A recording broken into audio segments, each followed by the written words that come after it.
Phone tapping కేసులో SIP మాజీ chief Prabhakar Rao విచారణ ముగిసింది. 8 గంటలకు పైగా ప్రభాకర్ రావును సిట్ విచారించింది.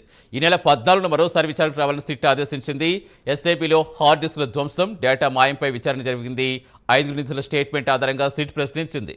రెండోసారి విచారణలో ప్రభాకర్ రావు నోరు మెదపలేట్టుగా తెలుస్తోంది.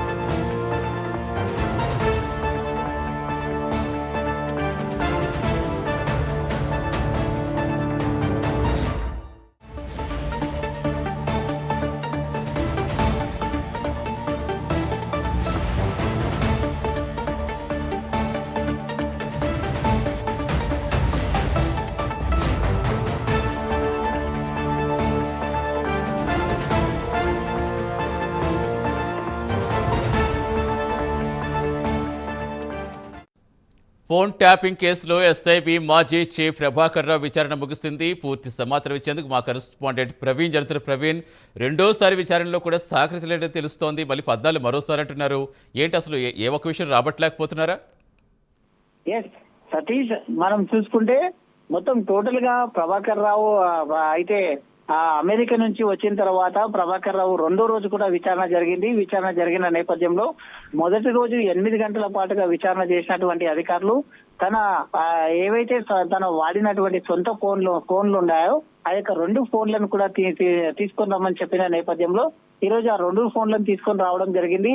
అదేవిధంగా ఆ వ్యక్తిగత ఫోన్లు తీసుకొని వచ్చిన క్రమం లోపలనే అతని యొక్క ల్యాప్టాప్ ని మరియు మాక్ బుక్ ని కూడా తీసుకొని రమ్మని చెప్పడం చేత ఈరోజు ఫోన్లను మాత్రమే తీసుకొని రావడం జరిగింది. అయితే ఈ టోటల్ గా చూసుకుంటే ఏమని నిందితుడిగా ఉన్నటువంటి ప్రభాకర్ రావు ఎవరైతే ఉన్నారో ఆ ప్రభాకర్ రావు యొక్క మొత్తం టోటల్ గా విచారణ ఈ రోజు 7 గంటలకు పైగా కొనసాగింది. 7 గంటలకు పైగా కొనసాగినటువంటి ఈ యొక్క విచారణలో మొత్తం టోటల్ గా అయితే ప్రభాకర్ రావుని మెయిన్ గా ఉద్దేశించేసి హార్డ్ డిస్కులు ధ్వంసం చేయడం ఎవరు చేయమన్నారు అనే ఉద్దేశంతో అయితే ప్రభాకర్ రావు ఎప్పుడైతే రాజీనామా చేశాడో రాజీనామా చేసిన తర్వాత 4 గంటల లోపలనే ఈ యొక్క హార్డ్ డిస్కులను ధ్వంసం చేయడం జరిగింది.